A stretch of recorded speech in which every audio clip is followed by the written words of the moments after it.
Liberty is fun. You know, last week, we lost the great Rush Limbaugh.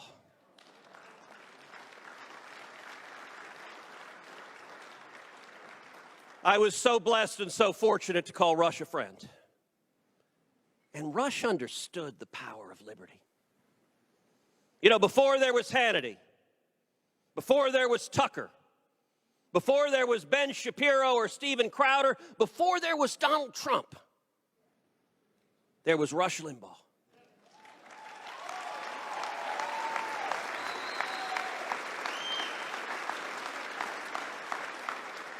And before there was Section 230, there was something called the Fairness Doctrine, which gave leftists in Washington the power to silence views they didn't like. We got rid of the Fairness Doctrine, and Rush Limbaugh started by going on one AM station, and then a second AM station, and then a third, and then a fourth, and then a fifth, and the voice of liberty spread like prairie fire. And let me tell you right now, in Los Angeles, there's some skater kid who's 19, who's told that it's hip and chic and cool to be a leftist socialist man, who's going to hear a message, wait a second, these guys don't want me to speak, think, have fun, do what I want to do. The message of liberty is profoundly subversive. The left believes in rigid conformity. We believe in diversity, free speech. You can say whatever you want, no matter how dumb it is. And by the way, in Washington, D.C., we test that proposition.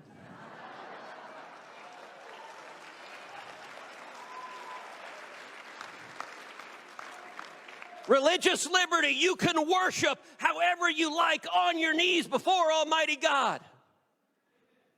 Or you can worship the almighty dollar. Or you can worship, I don't know, pink Martians. That's the beauty of freedom, the Second Amendment. Oh, the left hates the Second Amendment, because they want their people docile and compliant. You know, when we saw riots all across the country, I remember there were reports that riots were going to come into suburban, mostly peaceful, fiery but mostly peaceful. There were reports riots were going to come into the suburbs. I got to tell you, in Houston, where I live, there weren't any rioters. Because let's be very clear, if there had been, they would discover what the state of Texas thinks about the Second Amendment right to keep and bear arms.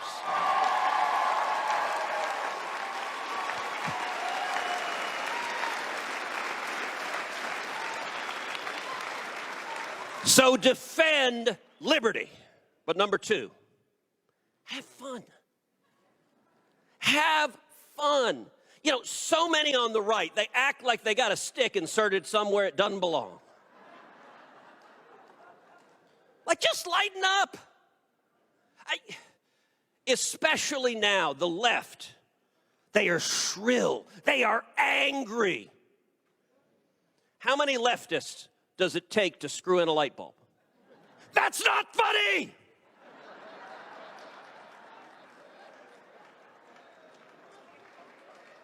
Like, God bless. Who would want to be around these people?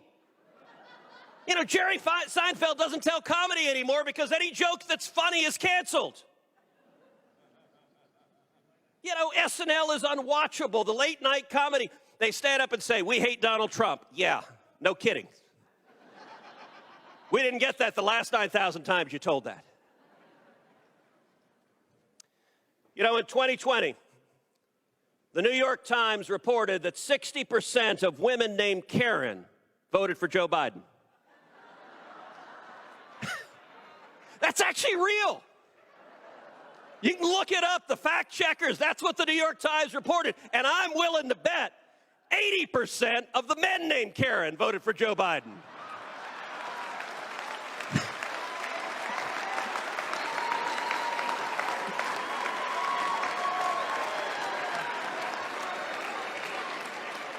Just have fun. You know, yesterday, John Boehner made some news. he suggested that I do something that was anatomically impossible. To which my response was, who's John Boehner?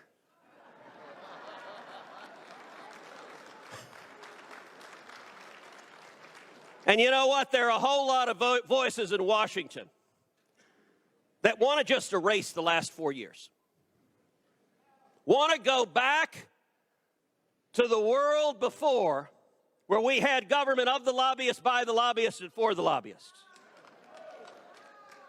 Where the Republicans' compelling message was, Republicans, we waste less.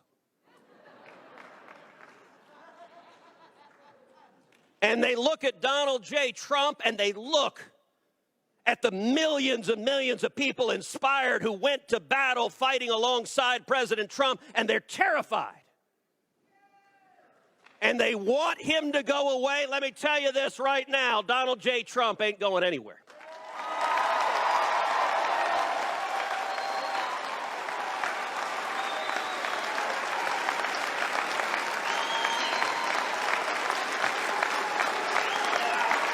And the Republican Party is not the party just of the country clubs. The Republican Party is the party of steel workers and construction workers and pipeline workers and taxi cab drivers and cops and firefighters and waiters and waitresses and the men and women with calluses on their hands who are working for this country.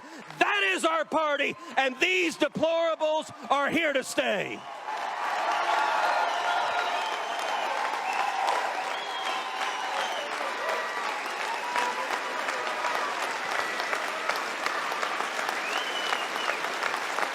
Every one of you has a platform. Every one of you has a voice. The corporate media wants to silence these voices. You have a platform. You know, last year I launched a podcast, Verdict with Ted Cruz. Over 25 million downloads in a year. By the way, please go subscribe. Verdict with Ted Cruz, Verdict with Ted Cruz. Click on subscribe. 5 stars, please. But you know what? You have the same platform. You have social media. You have your friends, your neighbors, your family, your classmates. Speak out for freedom. Because I'm going to close with these words of encouragement. These are dark days, and the media tells us this is the new Galactic Empire forever and 1,000 years.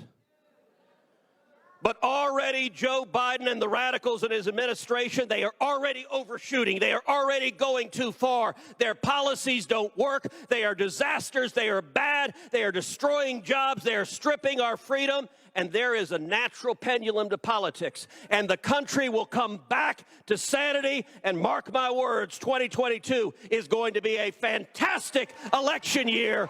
And so is 2024 as we stand together and defend liberty, defend the Constitution, defend the Bill of Rights of every American. In the immortal words of William